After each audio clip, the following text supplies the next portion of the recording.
अस्सलामुअलैकुम वरहमतुल्लाहि वबरकातुहू। बिस्मिल्लाहिर्रहमानिर्रहीम। प्रोग्राम हुब्बे इलाही के हकदार कौन में मैं हूँ आपका मेज़बान हाफिज़ हिशाम इलाही ज़हीर। मुअज़्ज़ज़ नाज़रीन किरामी कदर, आज आपके सामने सूरत हुजरात की आयत नंबर 9 रखेंगे। इन्नल्लाह युहिब्बुल मुक़सितीन। अल्लाह रब्बुल इज़्ज़त इंसाफ करने वालों को पसंद फरमाते हैं। आप ख़ुद बताइए कि ये जो इंसाफ का लफ्ज़ यहाँ पे आया है, ये तो इस्लाम का ऐसे लगता है कि बुनियादी सुतून और बुनियादी पिलर ही नहीं बल्कि पूरे का पूरा इस्लाम ही इस एक चीज़ के ऊपर खड़ा है। इन्नल्लाह युहिब्बुल मुक़सितीन। अल्लाह रब्बुल इज़्ज़त मोहब्बत फरमाते हैं अदल करने वालों के साथ, इंसाफ करने वालों के साथ। और अल्लाह रब्बुल इज़्ज़त ने सिर्फ सूरत हुजरात आयत नंबर 9 में इस हकीकत को बयान नहीं किया, बल्कि कुरान पाक के मुख्तलिफ मकामात के ऊपर अल्लाह रब्बुल इज़्ज़त ने इस हवाले से दीगर अल्फाज भी इस्तेमाल किया। एअदिलू हुवा अक़रबु लित्तक़वा। अदल किया करो, वाक़ीमुल वज़्न बिल क़िस्त, और पूरा पूरा तोला करो। फिर अल्लाह रब्बुल इज़्ज़त ने कलाम हमीद में एक मकाम पे यहाँ तक फरमाया, अल्लाह रब्बुल इज़्ज़त ने आसमान से किताब नाजिल फरमाई और साथ में मीज़ान नाजिल फरमाया। ये जो सारे अल्फाज होते हैं किस्त के, अदल के, मीज़ान के, ये सारे के सारे इस बात के ऊपर दलालत करते हैं कि अल्लाह ताला इंसाफ करने वालों से मोहब्बत फरमाते हैं। अल्लाह रब्बुल इज़्ज़त बंदा मोमिन से जो मतलूब और मकसूद है वो ये है कि वो हर हालत में अदल व इंसाफ का दामन कभी भी ना छोड़े। और कुरान पाक की आयत यहाँ तक मौजूद है कि तुम्हें किसी कौम की दुश्मनी इस बात पे आमादा ना करे कि तुम उनके खिलाफ गलत फैसले करो, बेअदली करो, ना इंसाफ़ी करो। बहुत से अकवाल इस हवाले से मारूफ व मशहूर हैं कि अदल के बगैर, इंसाफ के बगैर मुआशरा चल ही नहीं सकता। और अदल और इंसाफ बुनियादी तौर पे इंसान की फितरत के अंदर शामिल है, तकादा बशरियत है कि अदल और इंसाफ होना चाहिए। लेकिन ये बात याद रखिए, अल्टीमेट जस्टिस, हकीकी अदल क़यामत के दिन नहीं हो सकता है, जिसको कहते हैं कि यौमुद्दीन है, यौम जज़ा है, यौमुल हिसाब है, यौम हशर है। ये सारे के सारे नाम इस दिन को अल्लाह रब्बुल इज़्ज़त ने इसलिए दिए हैं कि इस दिन हकीकी अदल होगा। इसकी मिसाल मैं आपके सामने रखता हूँ। एक आदमी ने 10 कत्ल किए हैं या 100 कत्ल किए हैं, उसको बदले में एक ही दफ़ा कत्ल किया जाएगा। अब ये हकीकी अदल नहीं है। उसने तो 10 लोगों को कत्ल किया, बदले में वो अकेला कत्ल हो रहा है, और हो भी एक दफ़ा रहा है, अज़ियत भी एक दफ़ा की हो रही है। यानी एक कत्ल का बदला भी एक जान, 10 कत्ल का बदला भी उसकी अकेले की जान। तो ये हकीकी अदल के मुनाफी बात लगती है। तो असल में अदल तो उसी दिन होगा जिस दिन हशर कायम होगा। हकीकी अदल उस दिन होगा। वैलुल लिल मुतफ़्फ़िफ़ीन अल्लज़ीना इज़ा क़तालू अलन नासी यस्तौफ़ून व इज़ा क़ालूहुम अव वज़नूहुम युख़सिरून। अल्लाह रब्बुल इज़्ज़त ने अदल व इंसाफ का पैरामीटर और डायामीटर बहुत ज़्यादा वसी रखा हुआ है। तुम में से हर शख्स मसऊल है अपनी रिआया के बारे में, और हर शख्स से उसकी रिआया के बारे में सवाल होगा। अब ये जो जैसे जैसे कलाम हमीद का इंसान मुताला करता जाता है या हदीस तय्यबा का मुताला करता जाता है, तो अदल को सिर्फ महकमा क़ज़ा तक महदूद अल्लाह रब्बुल इज़्ज़त ने नहीं किया। अब ये जो है सूरत वैलुल लिल मुतफ़्फ़िफ़ीन अल्लज़ीना इज़ा क़तालू अलन नासी यस्तौफ़ून, हलाकत है नाप तोल करने वालों के लिए, हलाकत है ऐसे नाप तोल करने वालों के लिए। और बाद मुहद्दिसीन ने कहा वैल एक घाटी का नाम है जो जहन्नुम के अंदर मौजूद है, जिससे बाकी जहन्नुम भी पनाह मांगती है। जहन्नुम की घाटी है उन नाप तोल करने वालों के लिए। किन नाप तोल करने वालों के लिए? जो लोगों से लें तो पूरा लें, और जब लोगों को देने लगें तो नाप तोल में कमी कर दें। यानी अदल व इंसाफ का जो डायामीटर है या उसकी जिहाद है, मैंने और आपने बिल अमूम तो ये लगता है सिर्फ महकमा क़ुदा या अदलिया या कादी का महकमा अदल व इंसाफ की तस्वीर है। लेकिन शरीयत मुहम्मदिया सल्लल्लाहु अलैहि वसल्लम में, कुरान पाक में और अहादीस नबविया से ये बात साबित होती है, इसका दायरा बहुत वसी है। ये नाप तोल में कमी के एतबार से भी है, ये ख़ानदानी झगड़ों के एतबार से भी है, हत्ता के दो भाइयों के माँ बहन आपस में कोई लड़ाई है उसमें भी है। और यहाँ तक बात आती है कि बीवियों के दरमियान भी इंसान ने अदल करना है। इसका मतलब है कि इसको हमने सिर्फ महकमा क़ज़ा या अदलिया के हवाले से नहीं समझना, इसको वसी तर तनाजुर में समझना है। नबी करीम सल्लल्लाहु अलैहि वसल्लम ने इरशाद फरमाया कि तुम में से कोई शख्स अगर जुल्म के साथ, देखें अदल का कई मरतबा, अदल कहते हैं लफ्जी तौर पे अगर इसकी हम तशरीह करें ना उर्दू के अंदर आम फहम बात, अदल कहते हैं किसी शय को उसकी जगह पे रखना जो उसका हक है, ये अदल है। किसी शय को उसकी मुनासिब जगह पे जो उसका इस्तेहकाक था, जो उसका हक था, वहां पे रखा जाए। और जुल्म क्या है, किसी शय को उसकी सही जगह पे ना रखा जाए। नबी करीम सल्लल्लाहु अलैहि वसल्लम ने फरमाया जो अपने भाई की एक बलिश्त ज़मीन, अदल और इंसाफ के पैरामीटर्स यहाँ तक भी हैं, एक बलिश्त ज़मीन भी जालिबाना गासिबाना कब्जे में लेता है, कल क़यामत के दिन 7 ज़मीनें उतनी ही एरिए की 7 ज़मीनें इकट्ठी करके उसके गले में डाल दी जाएंगी। उसको कहा जाएगा इसका बोझ उठाओ। तो अदलो इंसाफ का अगर हम डायामीटर देखें तो जिहाद देखें, ये सिर्फ और सिर्फ महकमा क़ुज़ा तक नहीं है, लेकिन महकमा क़ुज़ा के हवाले से भी ये बात भी यहाँ पे हमने समझनी है कि शरीयत मुहम्मदिया सल्लल्लाहु अलैहि वसल्लम में अदलिया के भी बहुत बुनियादी सतून और बुनियादी इकाइयों तक और जुज़ियात तक को बयान किया है। मसलन एक जुर्म है, शरीयत में यह भी बात मौजूद है कि किसी भी जुर्म का साबित होना कैसे होगा। शरीयत के अंदर कोई भी जुर्म सिर्फ 3 वजहों से साबित हो सकता है। एक बंदा इकरार जुर्म कर ले कि मैंने ये जुर्म किया। अब ये जो इकरार जुर्म है ये बहुत ज़्यादा अहमियत का हामिल है शरीयत में। सारे के सारे गवाहों के निसाब को इकरार जुर्म साकित कर देता है, यानी गवाहों की फिर हाजत नहीं रहती। जो निसाब शरीयत में मुकर्रर है कि इस जुर्म का, इसके ऊपर 2 गवाह होने चाहिए, इस जुर्म के ऊपर 4 गवाह होने चाहिए, लेकिन बंदा खुद जुर्म का अगर इकरार कर लेता तो सारे के सारे गवाहों की जो निसाब शरीयत ने मुकर्रर किया वो साकित हो गया। अब अकेला इकरार जुर्म के लिए काफ़ी हो जाएगा, नंबर 1 बात। नंबर 2 बात, बंदा इकरार नहीं कर रहा, प्रोब किया गया, इन्वेस्टिगेशन की गई, या गवाह शरीयत में जो निसाब मुकर्रर किया गया वो गवाह मिल जाते हैं उतने हर जुर्म की मुख्तलिफ गवाहों का निसाब है, वो मिल गए, अब भी जुर्म साबित होगा। और ये बात जो आपके सामने रख रहा हूँ इसका एक खास मकसद है कि शरीयत मुहम्मदिया सल्लल्लाहु अलैहि वसल्लम के ऊपर बहुत से मुस्तशरिकीन, या आप यूँ कह लीजिए कि जो इस्लाम के ऊपर एतराज़ करने वाले लोग हैं वो ये कहते हैं कि इस्लाम का जो कानून शहादत है वो वीक है, नाउज़ु बिल्लाह सुम्मा नाउज़ु बिल्लाह, वही से नाजिल हुआ है, अकल वही के ताबे होती है। क्या अल्लाह रब्बुल इज़्ज़त की वही नाकस हो सकती है जो रहती कायनात, रहती दुनिया तक, क़यामत तक के हर हवाल, हर जुर्म को, हर चीज़ को जानते हो? क्या वो कोई ऐसा कानून आपको और मुझे अता करेंगे जिसमें सुकम मौजूद हो? ये एतराज़ क्यों किया जाता है? ये एतराज़ इसलिए किया जाता है जी, इस्लाम में सेकेंडरी एविडेंस, जिसको हम उर्दू में वाक़याती शहादत कहते हैं, उसकी अहमियत नहीं, ये सरासर झूठ और इल्ज़ाम है।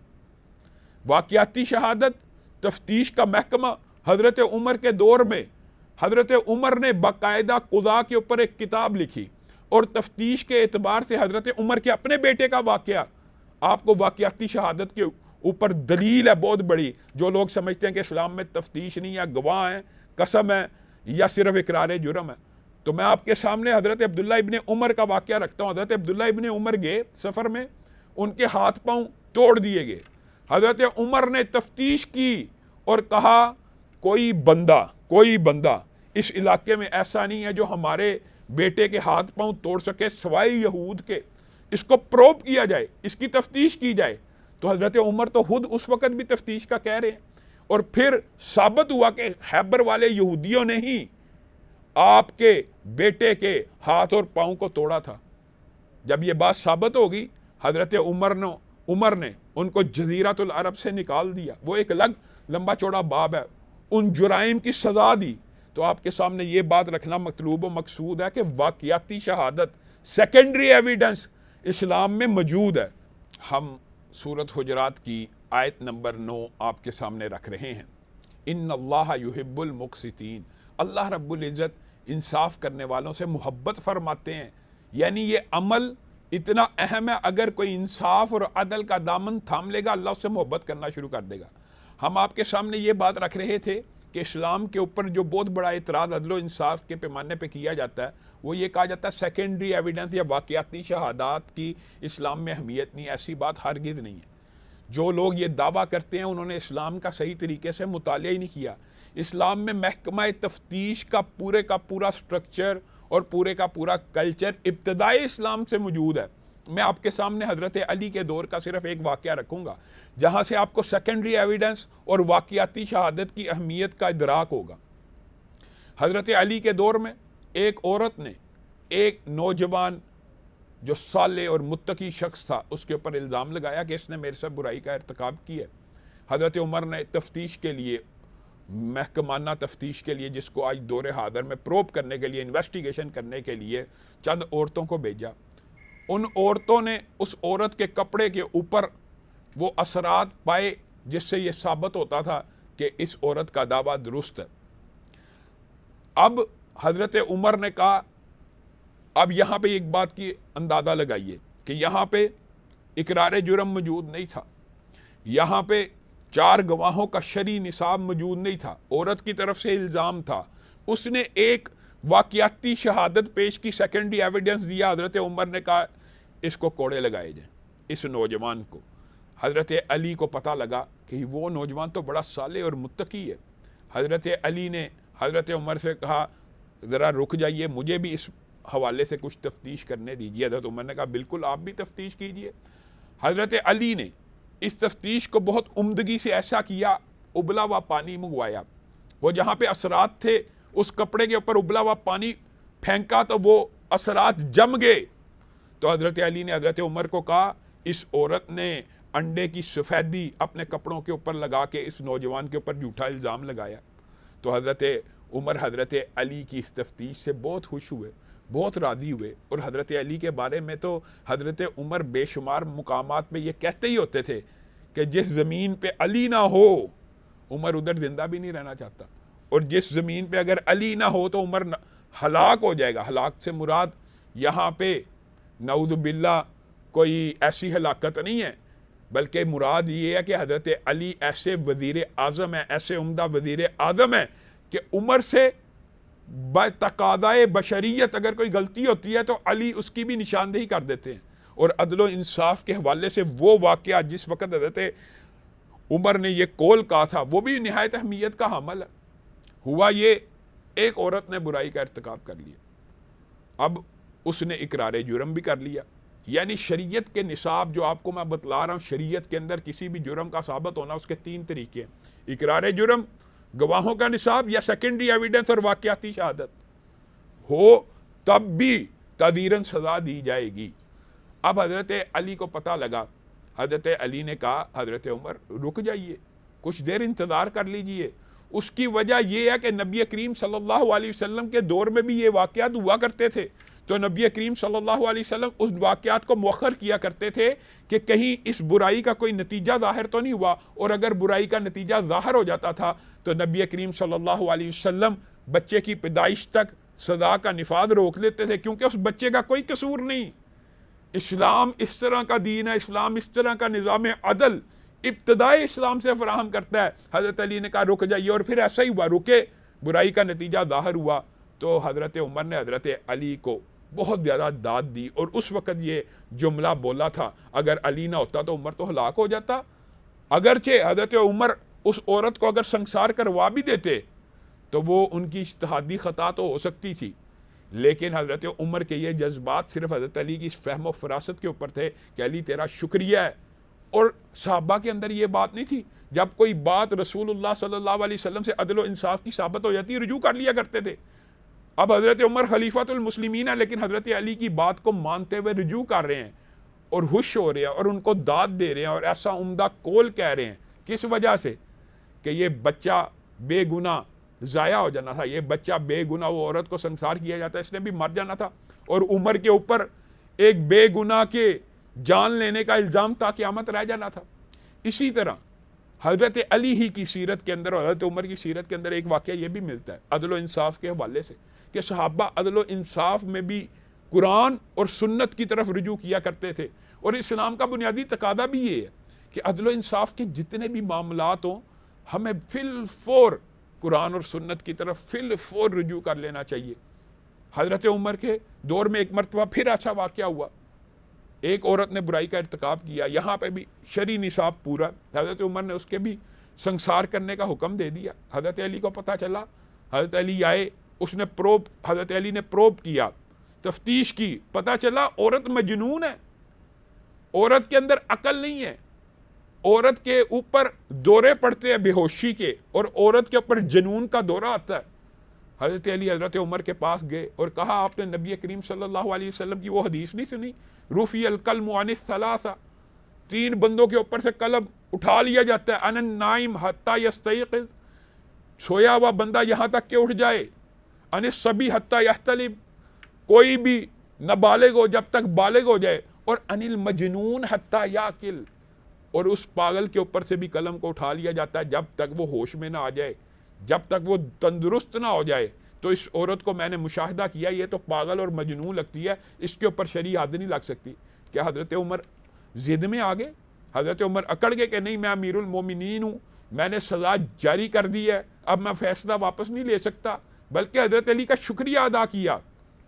यहाँ से ही इस्लाम के बहुत से असूल और कवानीन और ज़वाबित अदल इंसाफ के वाले से ज़ाहिर होते हैं। उनमें से एक ये है कि जो महकमा क़ुज़ा का कादी हो, अगर कोई फैसला कर दे, उसके अंदर से बाद में कोई कानूनी हुक्म निकल आए, वो अपना फैसला वापस ले सकता है, क्योंकि वो भी इंसान है, उससे भी गलती हो सकती है, उससे भी गलत डिसीजन हो सकता है।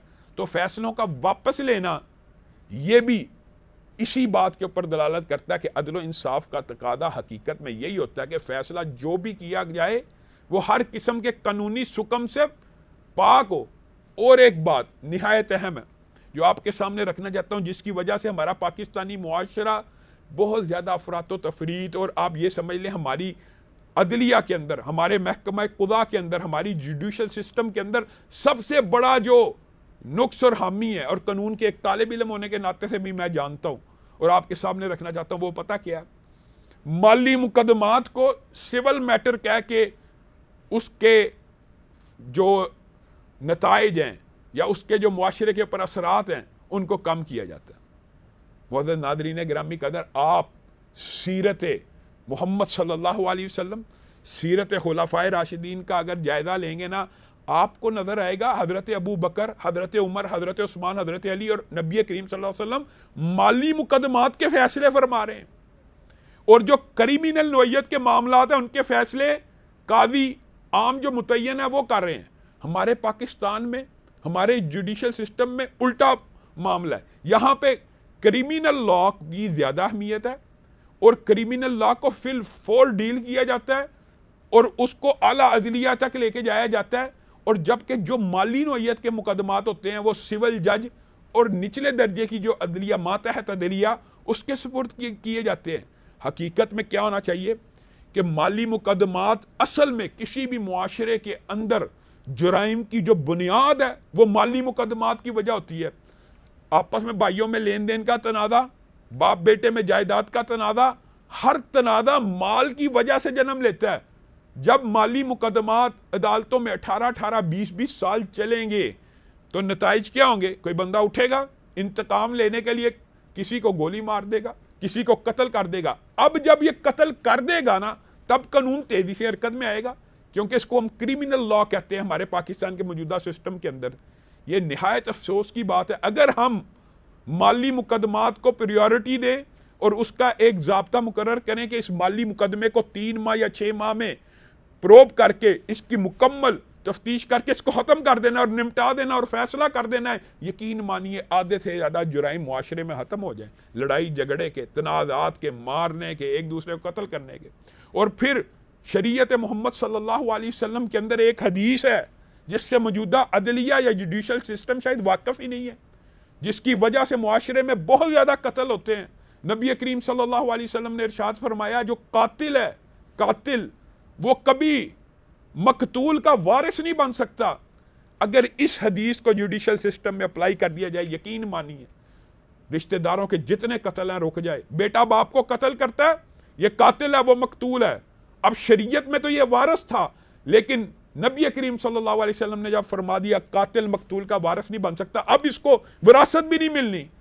जब बच्चों को यह पता लग जाएगा, जब भाइयों को यह पता लग जाएगा, चचा रिश्तेदारों को यह पता लग जाएगा, अगर हमारे हाथ से कोई कत्ल हो गया और उसके बाद भी हमें विरासत नहीं मिलनी, तो यकीन मानिए इस तरह के सारे जुराइम ख़त्म हो जाएंगे। तो असल बात यह है कि हमें कुरान और सुन्नत की तरफ रुजू करना चाहिए।